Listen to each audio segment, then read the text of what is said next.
Apetiri, a centrally located village in the heartlands of Guyana, and a part of the Amazon rainforest. An area that is isolated, but strategically placed among some of the best eco-tourist destinations of Guyana's Shield. Fortunately, it is also one of the few areas with its own airstrip, just a 75-minute flight from our capital city of Georgetown. The area is rich in biodiversity, with undiscovered flora and fauna, and a beautiful landscape that can captivate the minds of explorers, adventurers, scientists, tourists, and many such individuals. As such, on this expedition, we are journeying to this remote indigenous village for a first-hand experience and to mingle with its wonderful people. Having gone through the various natural regions of Guyana, as mentioned in previous videos, we now have to traverse the Rupanuni River, as it is the only means to reach Apoteri by land. One can notice the many smaller villages and settlements along this river. The Rupanuni River is one of the most important rivers to the indigenous peoples of this land. This is the landing from the Rupanuni River onto the airstrip of Apetiri village and the community. This is the Rupanuni River.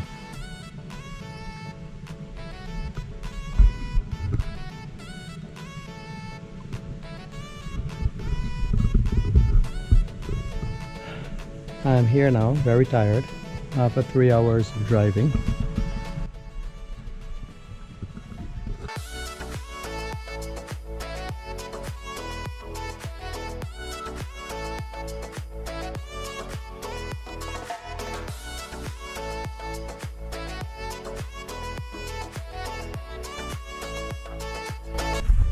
Guys, you want to say something, sir? This is Mr. Naim Chan. Well, welcome to Apoteri. We just came in from the Rupanuni River, and actually we are on the airstrip. If you don't mind, just step over here.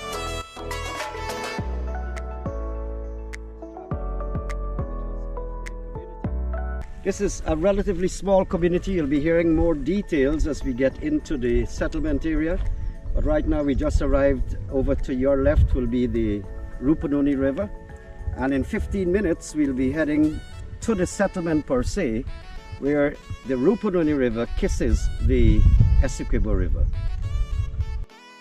As you can see, the airstrip is enveloped by bushes. This is mainly a savanna land, and it stretches for hundreds of acres across. Almost the center of Guyana, in the middle of the Amazon region, as you may wish to describe it. But you'll be hearing more details as the program progresses.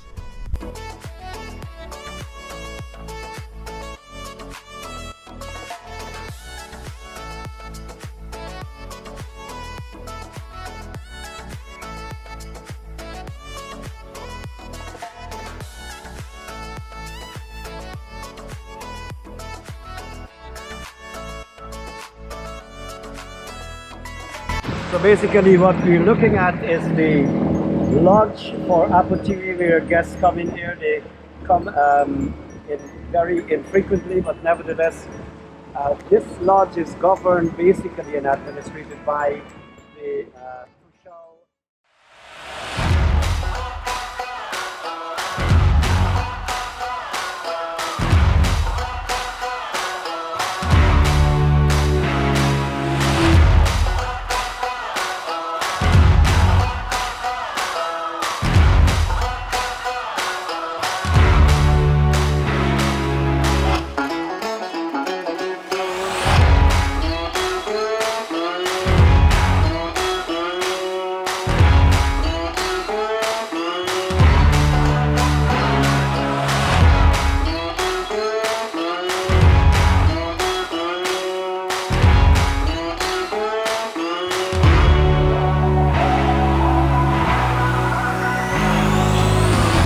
All of you are welcome to Apetiri.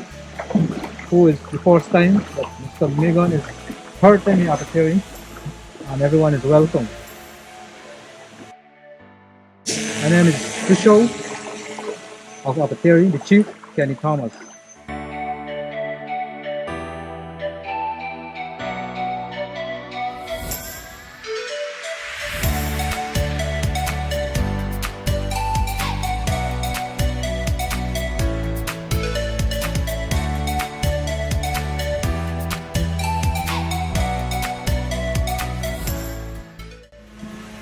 So welcome to our special destination. We've just arrived. This is Apoteri.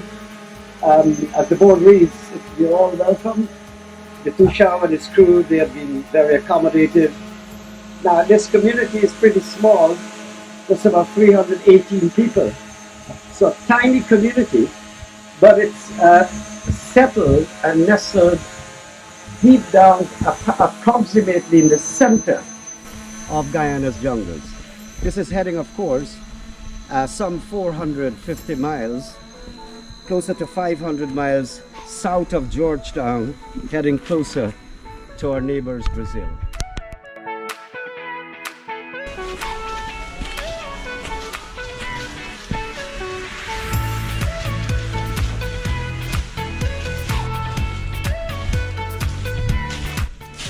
So we see the community has been very, very vigilant and rigid in their restrictions. We're stopping by here. This is about the third time from Anai, that's a road going to Lethem, all the way to this settlement up the Rupanuni River. We have been stopping at various places and locations to have our pressure and what you call it, COVID tests carried out. So we're all free now, we can enter. This village was once known as the Balata capital of Guyana and is home to as many as 150 household families, who each make their livelihood from mostly subsistence farming and tourism. The soil here must be superbly rich, as hundreds of mango trees can be seen all around. Soon, there will be modern yet eco-friendly accommodations for visitors to stay here, and the opportunity for every true Guyanese to visit. So join us soon. My main concern is health.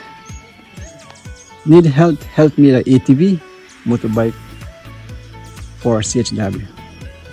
School need children park and other facilities for school. Village need a lighting system that will push like TV, freezer, music set, computers, whatever we have. Well, I'm part of the religion. I'm from the Christian Brethren Church, where we don't have no help from no government. So I'm seeking assistance from you. We want to build a 50 feet long building, 22 feet wide. And also I need musical instruments like keyboard and electric guitars, speakers and amplifier, microphones. And also a lighting system for church. And most important, we need a transportation, an outboard engine, 40 horsepower. And an 8-meter aluminum boat. That is my main concern.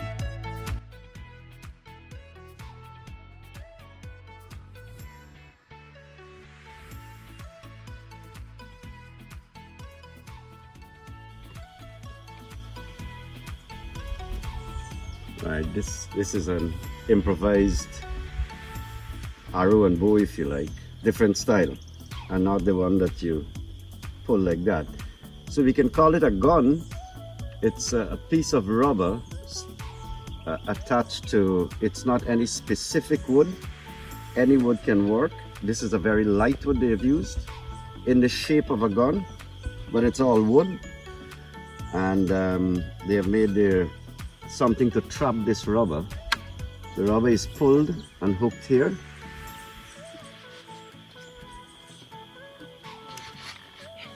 This thing is really... And these guys get it on very easily. So This is the way it's been done. You gotta pull with over 100 pounds. Quite certain.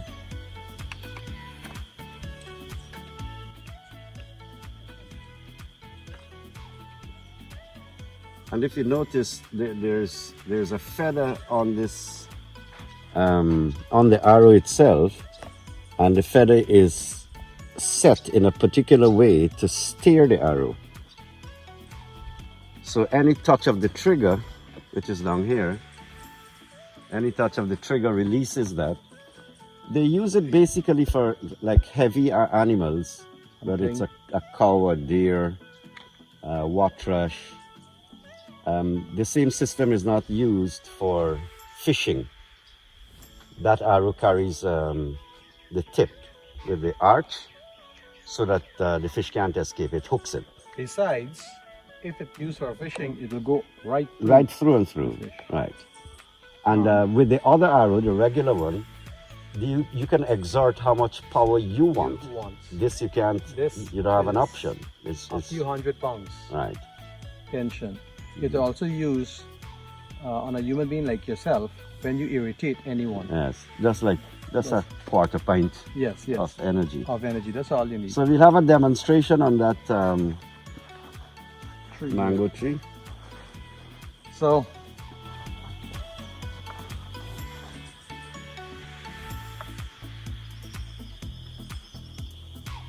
Ready? Yeah. And you don't have to make John Wayne. And you don't have to make your face like that.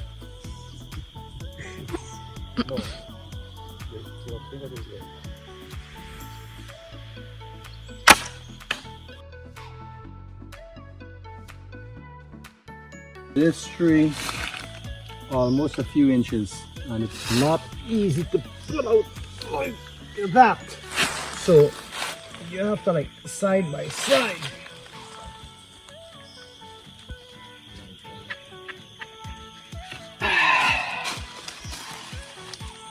So about 2.5, 3 inches, 2.5 inches. Here he goes into a very hard, ancient mango tree. So you can imagine how far this thing can go.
Okay, so we just left the settlement of Apoteri. We're headed home, but before going to home, we want to go in search of the nest where these Arapaimas live. They normally get out of the mainstream river that you've been watching, and they get into small little streams. So we're headed there right now, looking for them.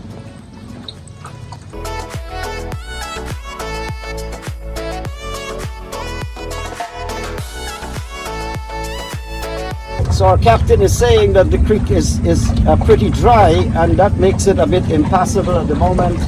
But this is the ideal time that we can go find the nest of the Arapaima because the water is low. This is sandbank here. Your problem is sandbank. And if you look down into the Essequibo River at the bed, you'll see a white sheet, and that means we're on a sandbank.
So of course we'll have a lot of obstacles in the waterway.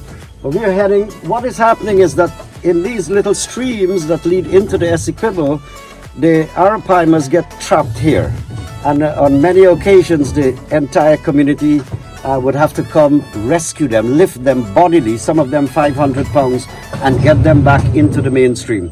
Simply because they're keeping their livestock, they don't want it damaged, nobody fishes it, and only on some festivals, it's an endangered species you might know, and only some annual festival, the Tushao told us that they may just eat one for the entire community. Other than that, they just preserve them.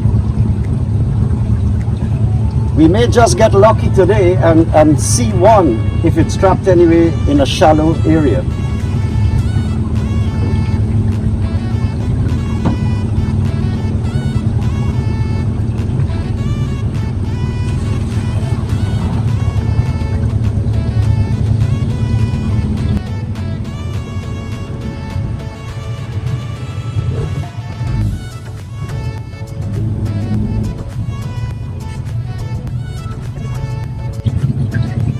Ooh, this is the pond. This is the lake. It's a bay. An inlet. Looks like another river.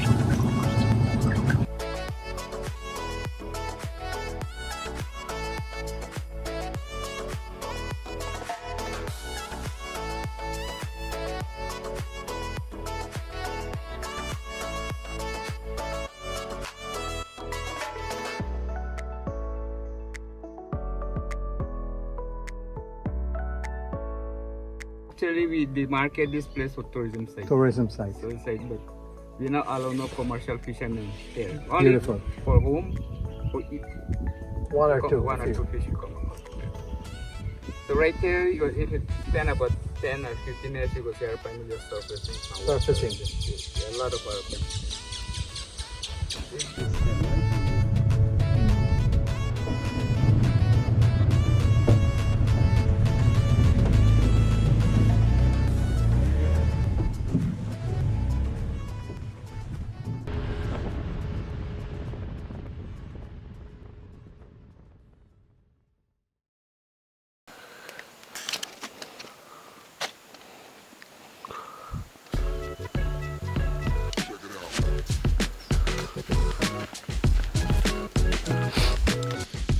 Yeah, man, come back with the canoe here, we can take a shot. Me, you go paddle up the river, pass up and down, and Alex is gonna shot. Paddling up this river, not me and you. You see that current there? I gotta get one of this Amerindian guy to assist us. Anytime you holding a paddle in this river, I am jumping out. Watch man paddling, boat moving. No, I'm trying a thing, buddy. You gotta learn fast. You believe in it, ain't it? A situation, you got time for learn paddle, you better pick out the way now. How we doing good for first time bite? Doing good. The barn of them running at me, you know. I always want to say you were... Alright, never mind. Video. Show you with a phone. I show in the mountain. For sure, you there in the middle of nowhere. This is a new age monkey. They got cell phone and everything. Say ooh ah ah. Ooh, ah, ah.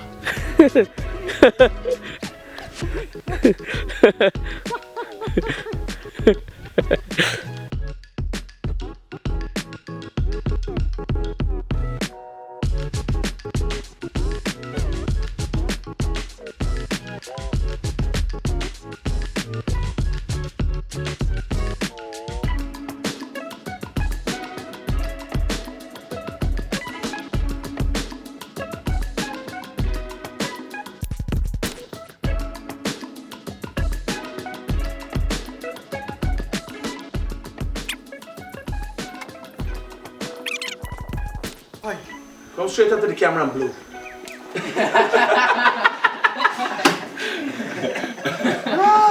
Yes. Yes.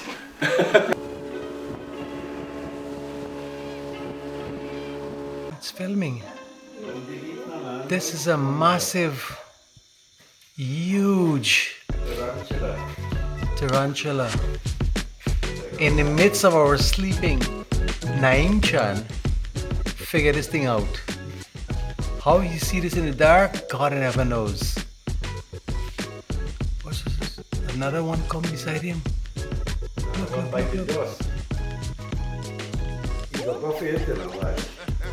Yeah, you grab it. Let's see some action. The Maribanta. Look. Shh. Let's film this thing.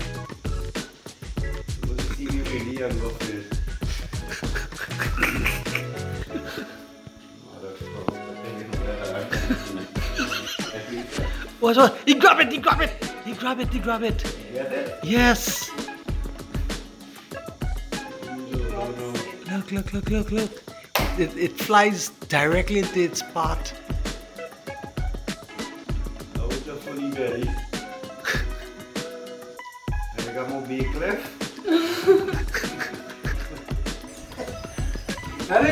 Good. You putting this in the documentary though? This for me. 1, 2, 3, 4, 5, 6, 7, 8,